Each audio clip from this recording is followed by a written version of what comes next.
Hello everyone. Today I wanted to watch Dear David, but I didn't get time and then it left theaters, so I couldn't watch it. So instead I watched Madam Web, and wow, I wish I didn't. So, spoiler alert, I'm not gonna rate this movie high, so I'm just gonna give a quick rundown. So basically, Madam Web's mommy is pregnant with her, and her little baby has a little baby disease in her belly. So she goes into the jungle to find a spider that can cure it. That's why she's there. She finally finds the spider, but then her guide betrays her, and then spider people save her, and then spider people come, beat up that bad guy, and then save her little baby, and then that's Madam Web, right? 20 years later or so, the guide is having visions that 3 girls are going to kill her in the future, and Madam Web brings them all together, and she kind of sees the future. So she's trying to prevent those 3 kids from dying. That's basically the plot right there. So, straight up, the pacing is awful. And in like 40 or 50 minutes, Madam Web is still learning how the powers work. She's still trying to figure it out. We as the audience have complete understanding of how it works, but she's still trying to piece it together and figure it out.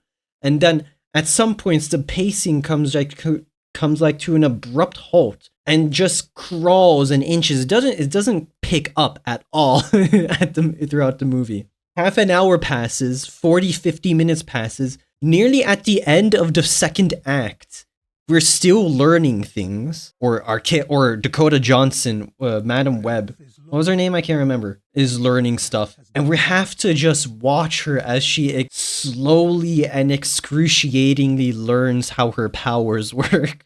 More on the bad stuff. Well, there's basically nothing that's good, but more on the bad stuff.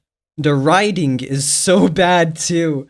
I can't believe how these writers have worked. These are the same people who worked on Morbius. Oh my god, how...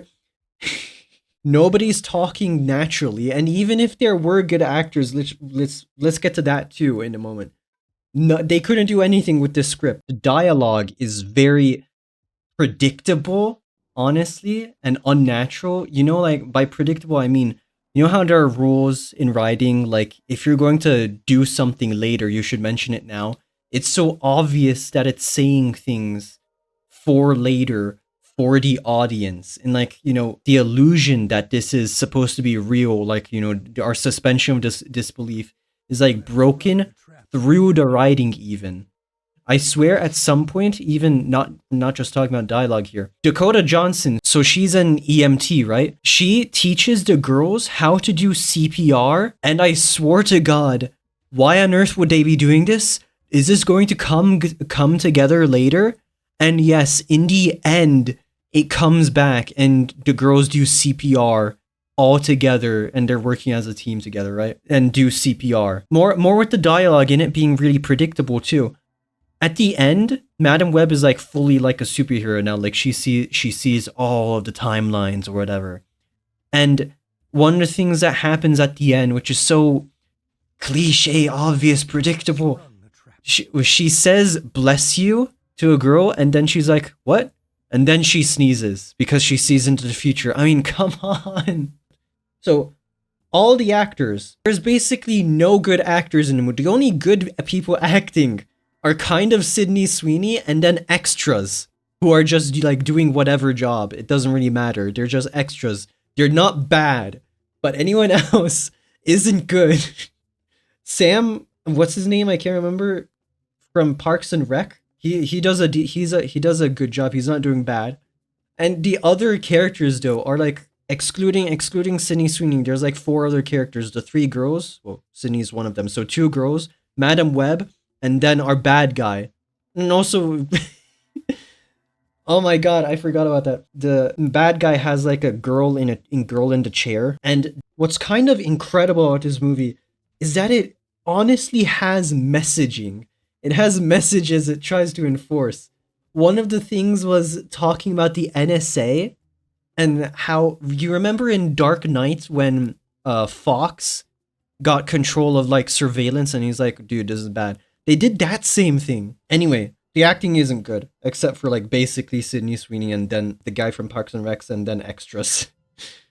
The action was so stupid because basically, there are no powers except maybe crawling on walls. So like I said, at the beginning of the movie, the guy betrays Madam Web's mom and then takes the spider for himself, and so he has superpowers. But the people who saved Madam Web's mom made her get bitten by the spider, and then the baby got pregnant. I mean, what the fuck? And then the baby got superpowers, except she got not really superpowers. She gets to see in the future. So she's Dakota Johnson isn't like athletic, I'd say. So there's limitations there, but like she does nothing other than kind of see in the future. By the end, she can see in the future and like make predictions, but it's just running away in certain directions at the end of the movie. The action isn't good. It's basically the bad guy just maybe walking on walls and then jumping, like punching kind of hard. But also on top of that, the editing is really bad too, so you can't even see any of the action either. It's kind of hard to make sense of it, especially in the first kind of action, maybe not first considering the opening, but during the subway scene, when we finally see the bad guy, that scene's editing was really atrocious. So basically, kind of the only best part, the best quality of this movie was that it wasn't that long. It was short. Thank God. I'm glad kind of, I mean, I don't think anyone thought this movie was going to be good. I mean, like, it was a Sony movie. I mean, we had like Venom and Venom 2 are like ironically quite good, but like Morbius was like so bad, and like from the same people and same studio too. Did people really have hope? I don't think so. Honestly, thinking about it, this is not better than Morbius. This is probably lower than Morbius. I'm gonna call it a 1 out of 10. That's I mean, like, there's basically nothing that good about this movie. So yeah, that was my thoughts on Madam Web. Oh, and by the way, I was meaning to mention it in the last video, but I opened a letterbox if anyone is interested in that, so you can look at that. Yeah, that's about it. Thanks for watching. Goodbye, everyone.